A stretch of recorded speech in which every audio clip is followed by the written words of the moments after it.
That's Playground from the album Where the Light Falls by the Circle 3 trio featuring jazz legend David Friesen. He's coming to New Zealand this month to talk about the art of listening. The bassist, composer and teacher will be holding a workshop at the Nelson Arts Festival, and he'll speak about the art of jazz, how to listen, and how to improve both the physical and spiritual aspects of playing music. And David joins us now from his home in Portland, Oregon. How are you, David? I'm fine, Jesse. How are you doing? Good. And how is life in my favourite American city?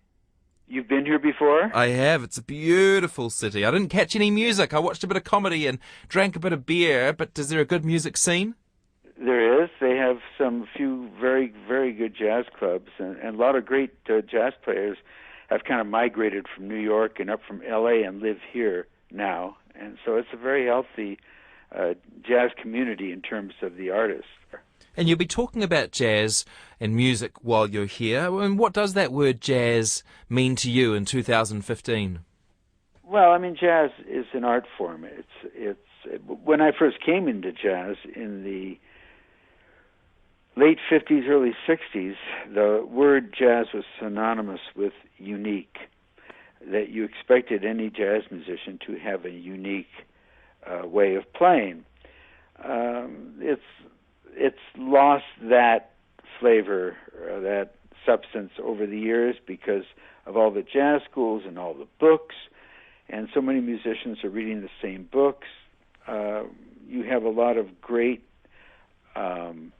technicians, musicians with a lot of chops, but a lot of trying to find unique players where you have that individuality. It's more difficult today. But in terms of the technique,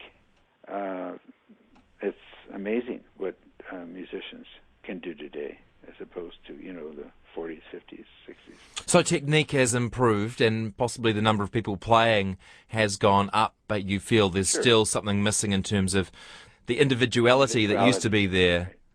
Well, inside our flesh is a spirit that is who we are, and we know all the secrets about our person, and we're one of a kind. You're one of a kind. I'm one of a kind. Everyone has that uniqueness.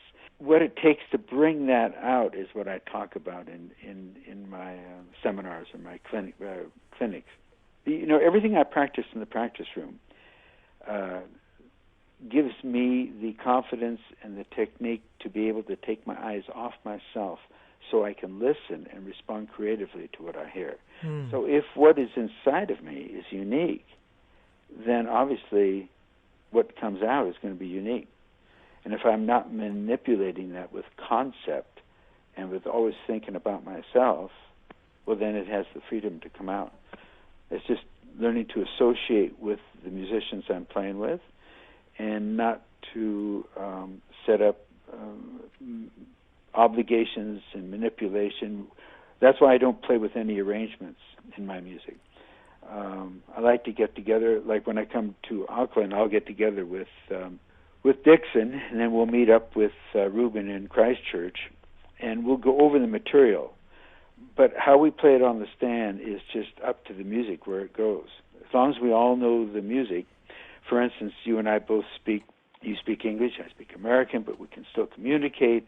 We didn't rehearse this dialogue, this conversation, prior to you calling me.